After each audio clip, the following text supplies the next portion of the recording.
Bring in former Deputy Assistant Secretary of State for Legislative Affairs in the Obama administration and Washington Strategy Group President Joel Rubin. Nice resume there. Good to talk to you today. Thank you, Laura. All right. So, I was looking at your piece that you wrote in Axios on this, saying that President Trump has ramped up his rhetoric with words like locked and loaded instead of working on easing tensions with Iran. So is this a smart strategy? Too provocative? What do you think?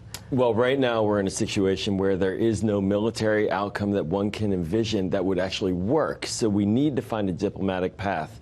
The danger for the president in using language like this is it boxes him in. He needs room to maneuver. He needs a face-saving way out because we're going to have a diplomatic solution if we're going to rein in Iranian behavior, curtail their nuclear program, and prevent further attacks on Saudi Arabia. Right. And in terms of punishing Iran further with what the president has called the toughest sanctions ever imposed on Iran's central bank, there is still more that could be done. We were looking with our researchers. Some reported options could be the U.S. sanctions all trade with Iran, banning passenger flights to and from Iran. What do you think about that?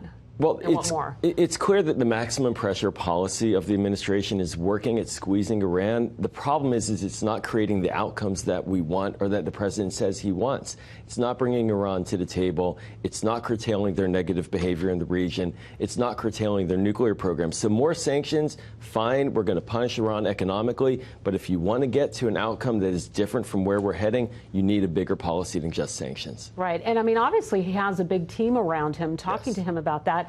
You've been in these types of rooms before. So what should he be hearing right now at this point? What he needs is he needs his team to give him options. He needs them to give him real options about dialogue with our allies that will enable us to get to the table with Iran and put pressure on Iran that actually works. A year and a half ago, the French, they wanted to engage the U.S., keep the U.S. in the nuclear deal, and work on the other issues that we're worried about with Iran. But we broke the deal, and the result is that the president's climbing uphill on this policy. Once you break the deal, which is where we are, it's nearly impossible to get all that support back. So he needs bigger options than what he's getting.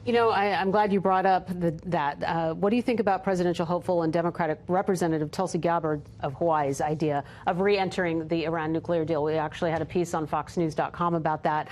She said she would do that rather than end sanctions. That's what she says she would do if she was elected president. Is that a right path? Well, it's certainly the path that enables us to get back the high ground that we've lost by getting out of the deal. And Tulsi Gabbard has also said that the Secretary of State should have gone to Capitol Hill, essentially, before going to Saudi Arabia to seek out options on what to do. But she's right.